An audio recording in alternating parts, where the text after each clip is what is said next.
Birth of a Kraken, Book 1 of the Ghost Commandos series, with a sneak peek behind the scenes with your host and audiobook narrator, John Rosenbaum. And this book was written by the very talented Fabio Tagliasacchi.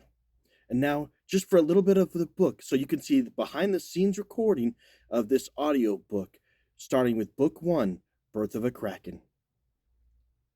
"Listen up, men," the sergeant began. His voice was as usual soft, demanding attention as his words cut through the air. "Today's weapon of choice is a Glock 19 9mm Gen 5 pistol. This gun is light, extremely accurate, and holds a 15-round magazine. This will be your sweetheart for the day. Line up at the weapons table to be assigned your guns and holsters." Excitement rippled through the recruits as they eagerly stepped forward to receive their assigned pistols. The composite, lightweight guns felt reassuring in their palms, far different than the .45 SIG they had used on the first day. Similar to what the sergeant wore, opaque black nylon thigh holsters were issued to the men to hold their new pistols. Once again, the men followed as Sergeant Moreau led the way through the winding underground corridors. Their footsteps echoed against the thick cement walls as they made their way to their next challenge, the K2 shooting range. "We're going to need to leave breadcrumbs if we ever have to do this alone," Julio whispered to Henry. "No worries, Julio. By now, Graham has the entire underground schematic downloaded in his cell phone, and Adélard has the whole place memorized. We're good, brother," Henry told him over his shoulder.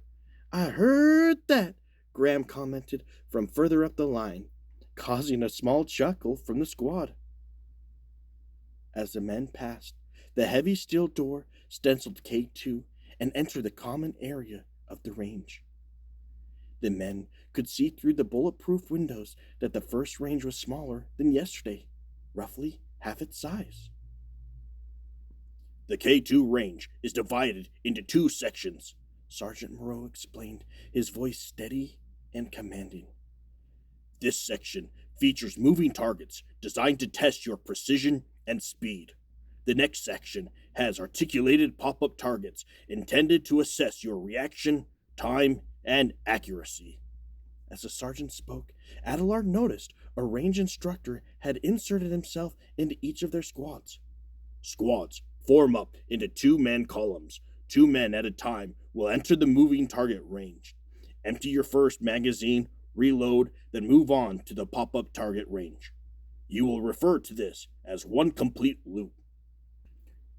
Your range instructors will issue you 2 loaded magazines at the beginning of each loop in an effort to avoid you inadvertently shooting your toes off. It is important that you do not chamber your magazine until you enter the first range. Once you have completed the pop-up target section of the range, you will return to this point, be resupplied with fresh magazines, and run the loop again. That, gentlemen, is a Kraken loop, and you will run the loop many times today, and possibly tomorrow, depending on your progress. Understood?" Sergeant Moreau asked. "Yes, Sergeant," all 18 men answered. As the first 2 men waited at the door to begin their loop, Sergeant Moreau walked alongside, offering guidance and words of encouragement. "Remember, speed is crucial, but accuracy is paramount," he reminded them. "Take the time to aim and then shoot. Do not empty your magazine at one target. Keep your focus as the targets advance. Push to improve your accuracy with each loop." "Begin," the range instructor announced. The first 2 men entered the range, their eyes fixed on the moving targets before them. With every passing second, their hearts pounded harder in their chests, adrenaline coursing through their veins. These targets not only moved, but they also changed speeds and movement with no discernible pattern. Under the watchful eyes of their instructors, the recruits unleashed their shots, 15 each, until the Glock pistols chambered open, waiting for the next magazine.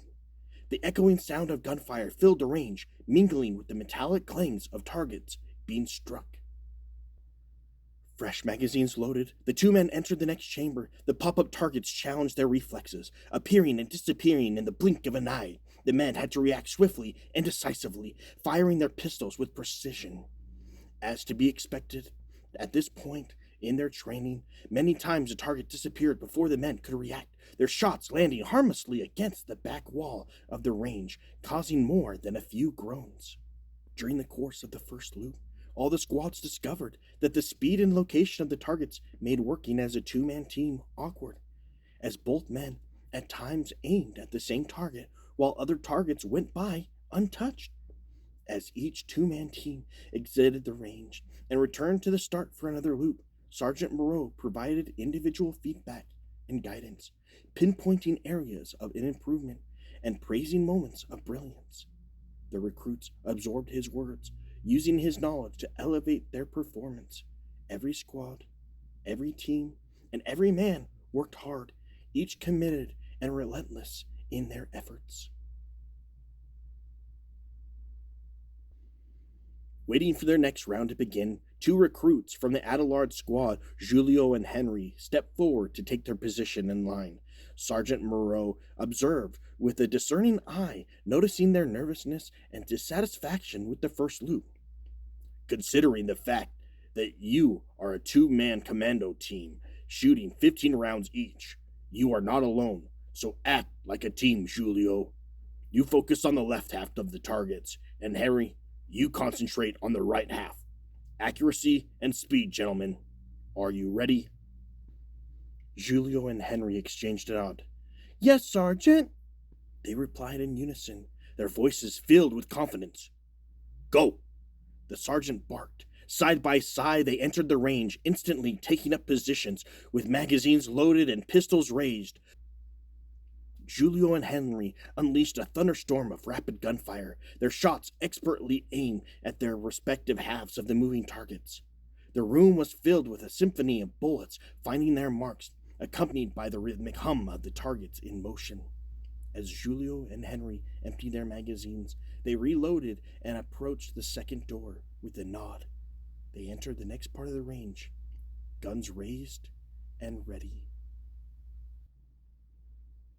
To check out this audiobook in its entirety, look for it on Amazon. Birth of a Kraken, Book 1 of the Ghost Commandos series, narrated by John Rosenbaum and written by Fabio Tagliasacchi. Thank you so much for allowing me to join you on this project, Fabio. It was a joy and pleasure.